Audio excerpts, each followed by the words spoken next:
Hey, Hello. how are you? What a day. What a day.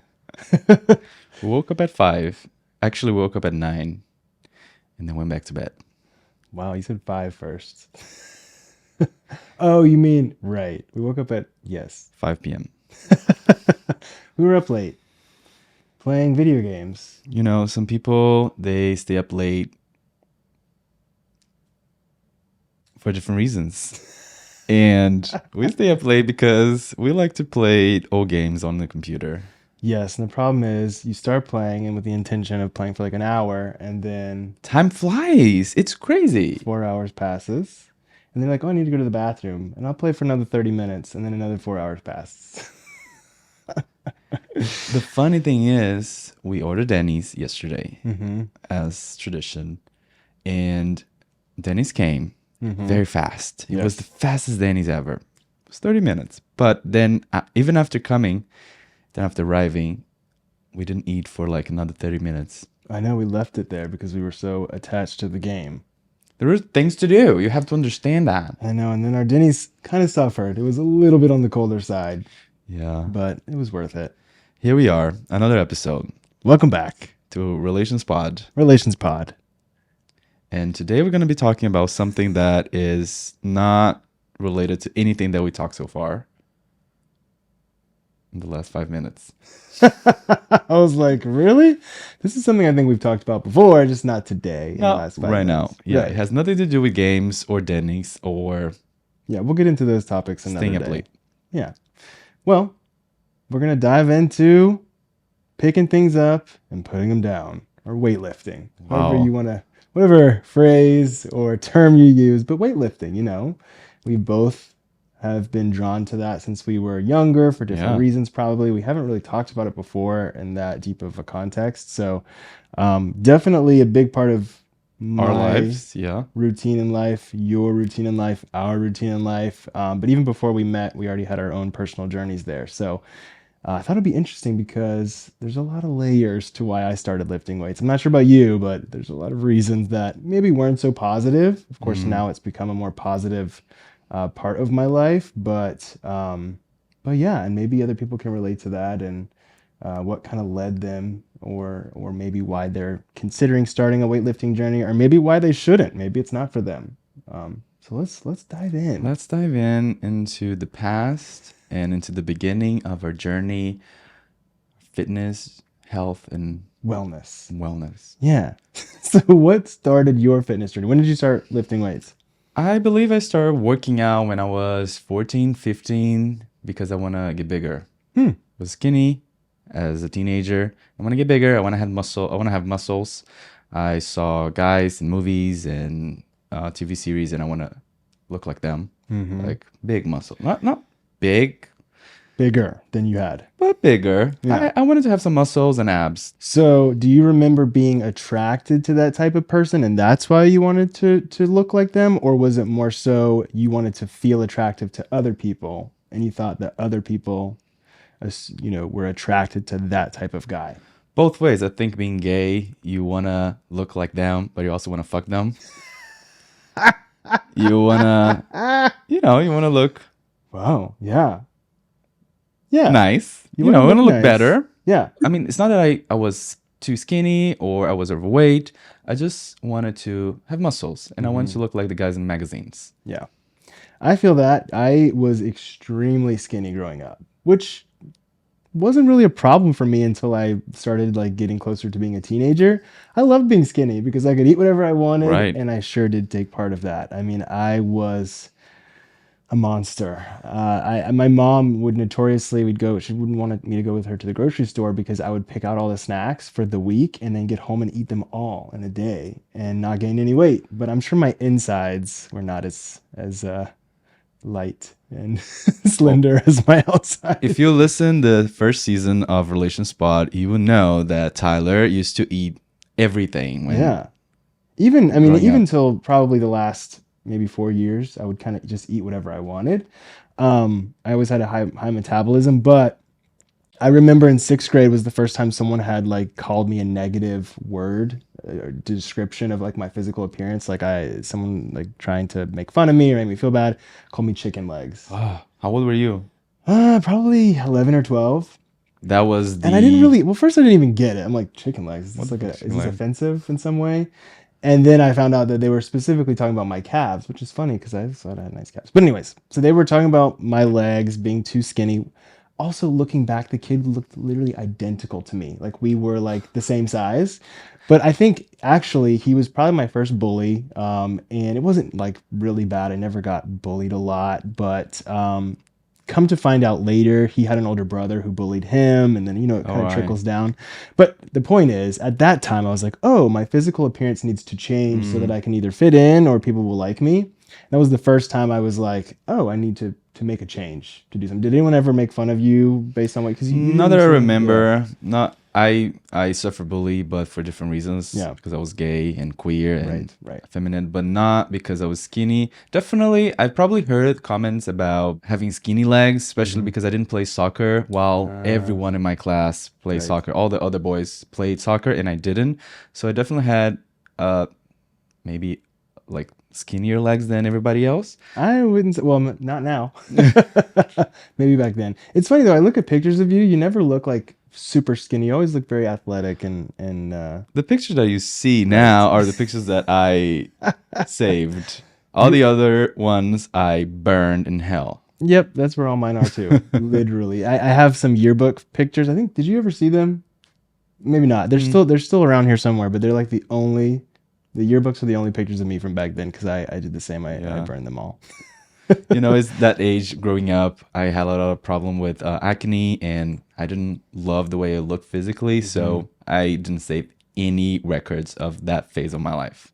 I wish I did because now I could compare, but Yeah. I mean, there's still some, but most of them Yeah. are burned. I was the same. It's funny. My mom took a lot of pictures of me until I turned like 7 or 8, and I think she's like, "Oh, you're grown up. We can stop this now." We had like tons of photo albums, and I was over it too. So I lost a lot of those pictures, but kind of glad looking back. I wasn't like the most happy, but maybe I'd have a different perspective now. But I definitely did not like the way I looked back then. I remember asking my mom. I remember the first time I said, "I want to go to the gym. I want to start lifting weights." And there was a small gym next to my house, family owned. It was open 24 hours. You could like key yourself in with like a little Wow. swipe machine. Was it nice? It was nice. I mean, for me, I the only other gym I could compare it to would be from like school, where it smelled like a gym sock and everything was super old.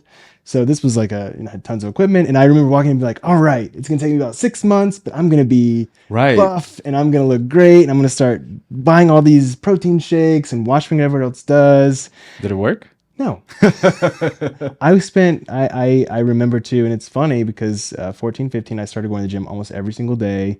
I was super dedicated, and then you fast forward 6 months of doing the same thing, increasing weights, and just not seeing any results physically. I Right. I looked literally the exact same. I mean, truly, it takes years for you to see a result, Right. especially growing up. You're still growing up. You're still in that phase of Hmm. development, right? So it takes years, right? And then because you just started the gym, so you needed to get acquainted to the weights and Yes. also learn how to do the movements. I remember I didn't know what to do anything, right? And in Brazil, when you go to the gym, when you sign up for a gym, there is coaches, health Oh, coaches in the gym that sure. help you work out. So every time you start a gym, you start a membership, you have this history record that they have Wow. of you, and they make a plan of workouts for you to do. It's Wow. kind of like a personal trainer, Nice. and they have all the exercises and movements that they advise you to do, Hmm. and you actually follow those along. Every time you arrive at the gym, they give it to you Wow. So you're so you ready to can go. follow along. And back then phones were not Right. as present Yeah. as they are now. Hmm. So I remember going to the gym, 14, 15 years old, and I had this page of all my workouts. And every time I would complete one, I would do That's manually cool. a check mark. I love that sort of in my life I do a lot of lists, a lot of notes, a Yes. lot of check off. That's such like a relieving sensation to me. I probably should have done something like that, but I think if I had a record of how many times I had gone and then looked at myself 6 to 12 months later, I probably would have given up. Because I had adapted it so much into my routine every single day, even though I wasn't getting that good response, it sort of attached itself to Yeah. me, and I started getting the euphoria or endorphins after workout, despite not having any physical results. So I almost became like addicted to the To the gym. feeling. Yeah, and even really early in my life, without it, I was missing something. But I was extremely frustrated. I mean, granted, I think I was a late bloomer. I believe my, sort of puberty transition really happened like my late teens Mm-hmm. because despite how much effort, and I think a lot of people who are similar build to me at that time can relate, how much effort I put in, it just wasn't going to budge. My body was really happy being slim. For me, I think I start seeing results after probably 5 to 6 years Yeah. because I started to dedicate it to the gym a little harder, and I also starting to eat the right things. Hmm. But it wasn't until then that I started seeing results, Right. like physical results, Right. because obviously I got more muscle, I got leaner from the gym, but nothing that was Right. major difference. Right. Yeah, I would go to the gym. I would look around a lot to see what other people were doing. It was probably the first time that I also was like alone quite regularly. I got to go by myself.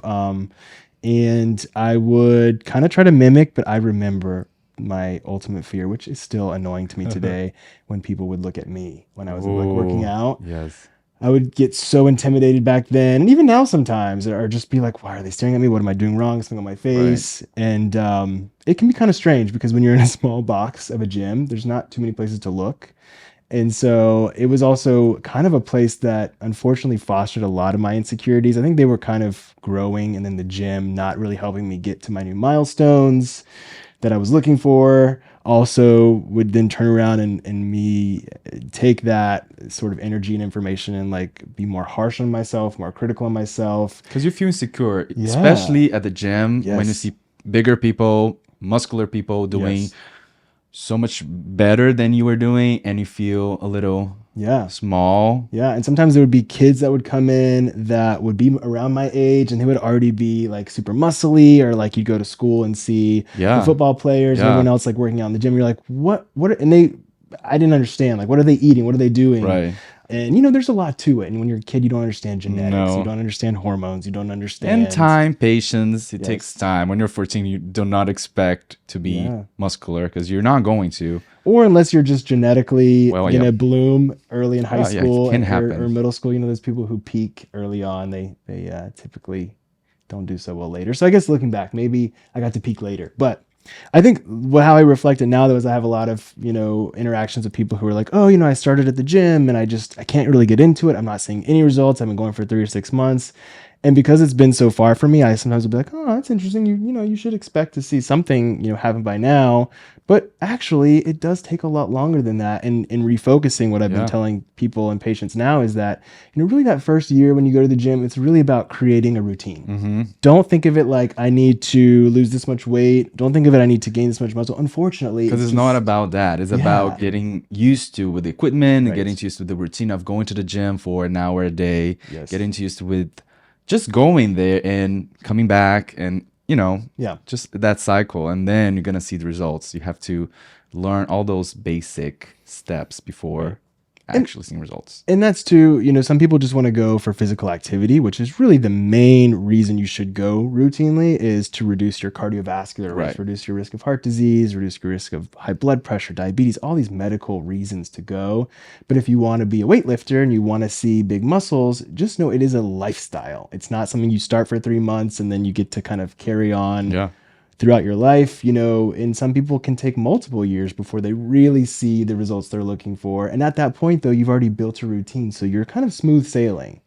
To me, the most difficult thing to do is to build the routine. Yeah.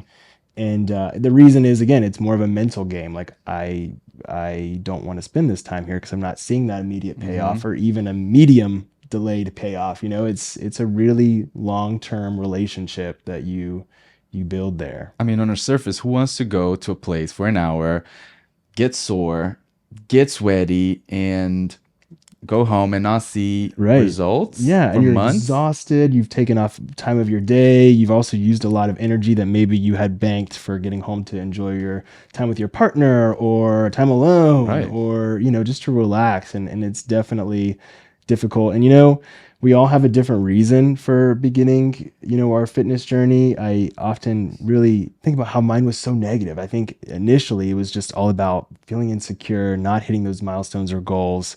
It became like a place that I was at so often, and there's so many mirrors and so many reminders Right. of how I wasn't reaching my goals. I can only imagine people who are older and, just now getting started. And it's just this constant feeling of defeat when you are going every day and not seeing anything change. And the role models and the pictures at the gym is like big guys, lean guys, Yes. everything that you're not. Right. It's funny because your journey started as a negative experience that you were having. For me, it was actually the opposite. When I started the gym, I had mutual friends that would also go to the gym. So it was more like a social thing Ah, and like a meeting. yes. That's why at first I didn't take the gym very seriously because it was more a place to see my friends Yeah. other than school. And then later in life, years later, I was like, I've been to the gym. I've been going to the gym since I was 14. Let me take this more seriously. Yeah. It's interesting because I went to a gym that was near my house, but was going to a school that was quite far. So it definitely was not like a social place for me. And it never really fostered in that direction, even to today.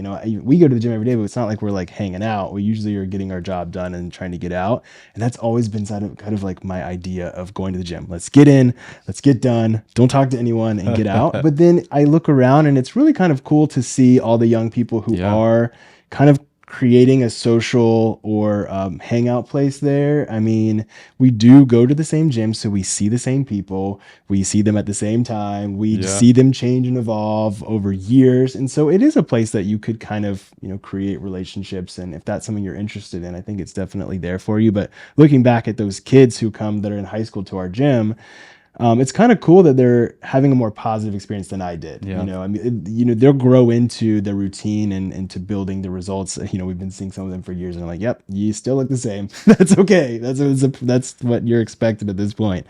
Or maybe that's their goal. Why they Yeah, just want to go to the true. gym and listen to music and Exactly have right. fun for an hour, 2 hours. They don't want to get bigger. They don't Right. want to get leaner. They're just there to Yes. enjoy and meet others. And the gym is not just a weightlifting sanctuary, right? It's for Exactly. everybody. You can go there for whatever your needs are. Really, just having activity in your Yeah. day, 15 to 30 minutes of activity is huge to reduce your risk of health concerns and diseases.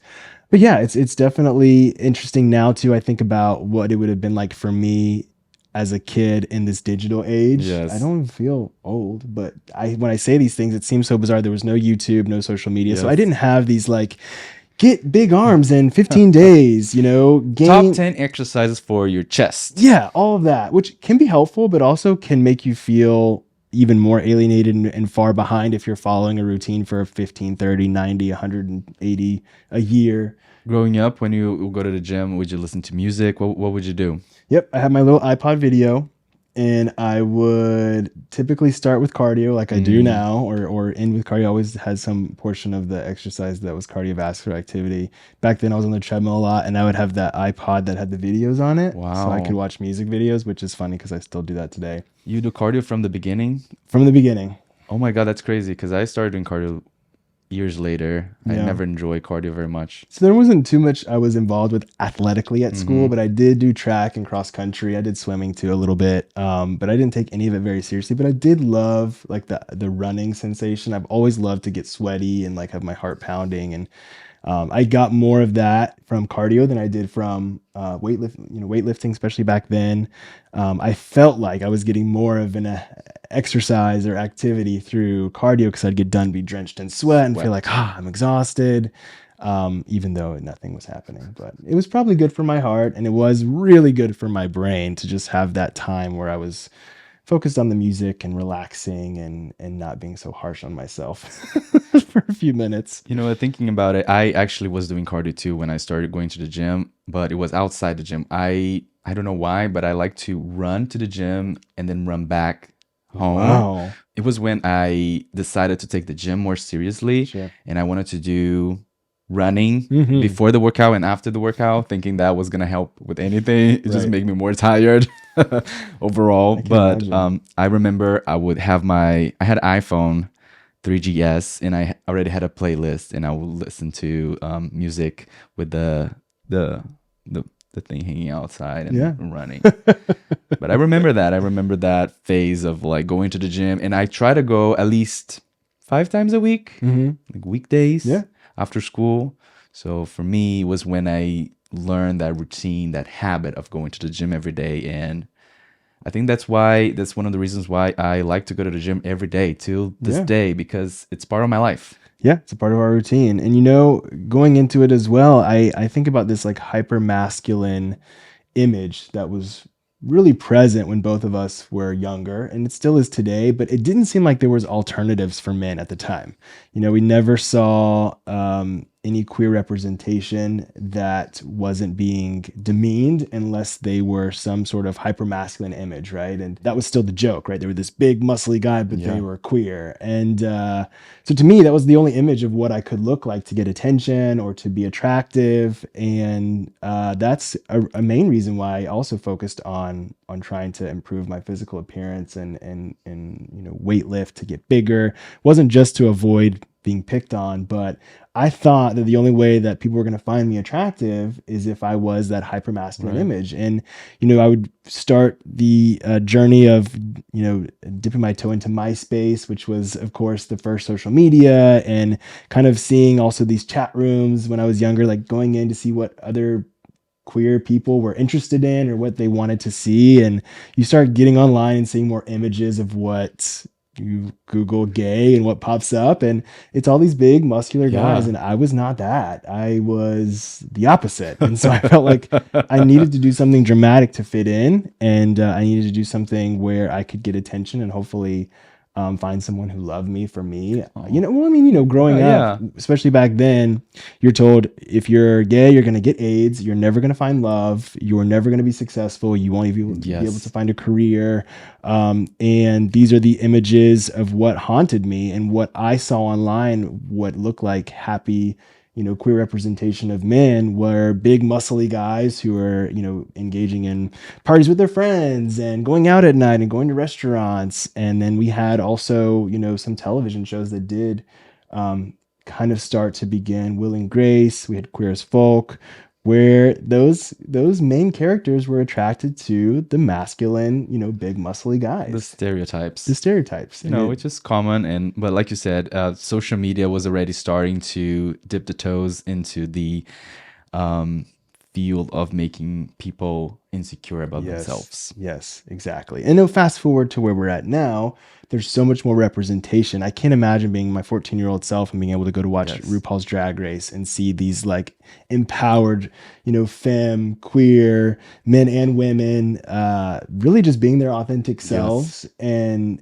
being empowered by that and sharing it and having so many other people identify with that. Even myself, now in the last 5-10 years, I've really started to try to embrace more of what is feminine about Mm-hmm. me and what makes me myself. And Right. instead of kind of painting this sort of Abercrombie and Fitch model that has been ingrained into my head that I should be to be successful, to be attractive, to get attention.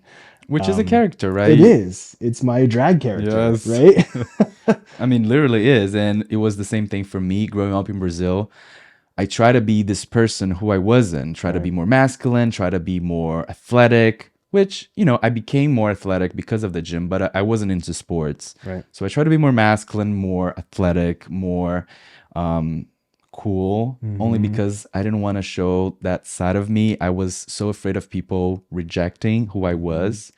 And I hid it. I hid it for so long, for probably all my teenage years. Yeah. It was only until I was 18, 19 that I decided to just not let that affect my character towards other people. I was like, I just don't care anymore. But Yeah. it was, like you said, it was not until like recent years that we started to embrace more our Feminine side. feminine side. Yes. Yeah, and I think too, we talked about this a little bit, and hopefully we can have a full discussion about it. But I call it the Barbie complex. For us Yes. as queer or gay men who are wanting to express that feminine side of ourselves, we're told at a very young age that it is a deviant behavior. It is not acceptable. You have to hide it. You have to put it in the dark, and that really does grow with you. It never Yes. really goes away until you face it head on and try to understand what is wrong with being feminine. Yes. Why is this being taught to me? I grew up in a religious household as well. And so that further compounded how deviant it was to show femininity.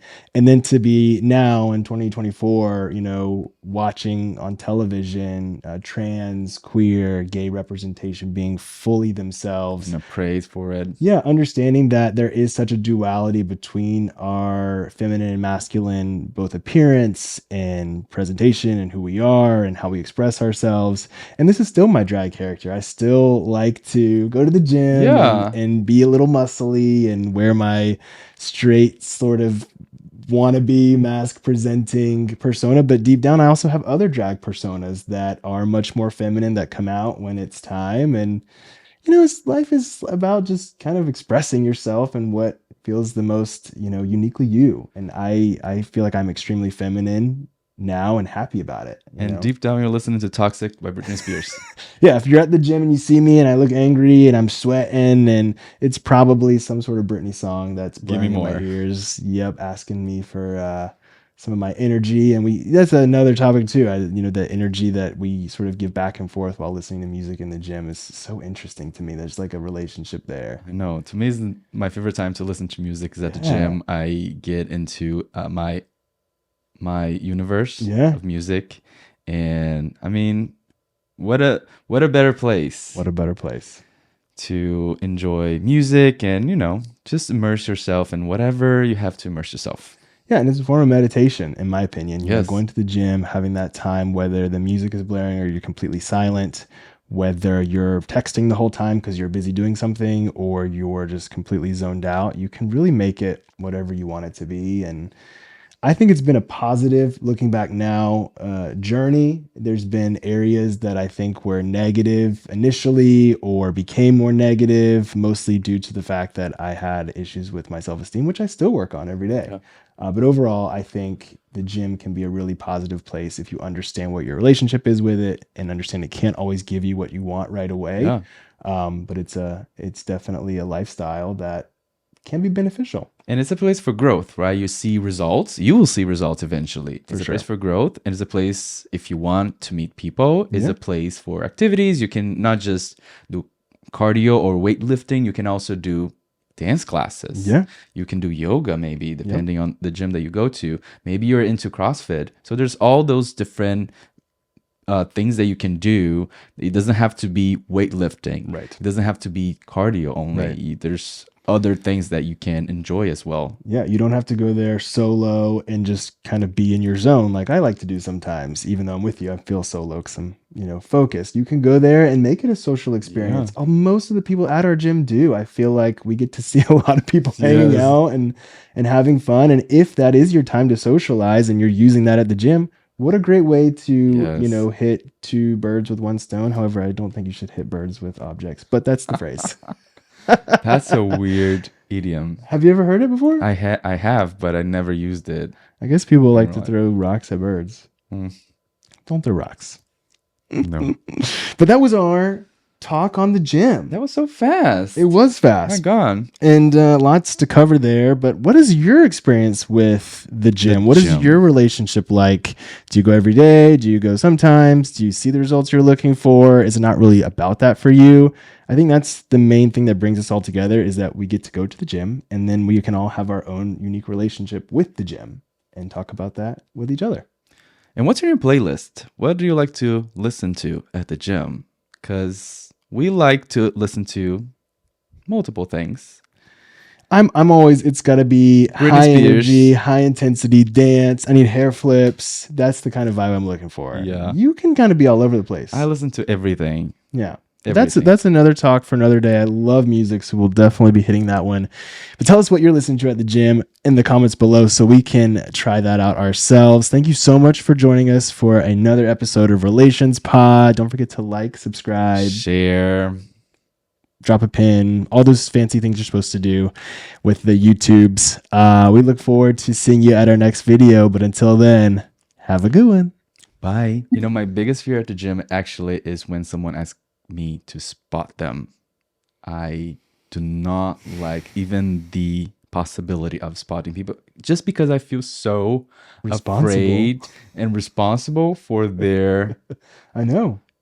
choice of heavyweights. Sometimes they have like, And I always say yes, but you strategically, and I'm glad you told me. You say, I'm scared I can't lift this. Sorry, I'm gonna start saying that too Yeah. because it's too much responsibility. if you ever see me at the gym and you ask me to spot you, I'm gonna say no. But it's not personal. It's just drag.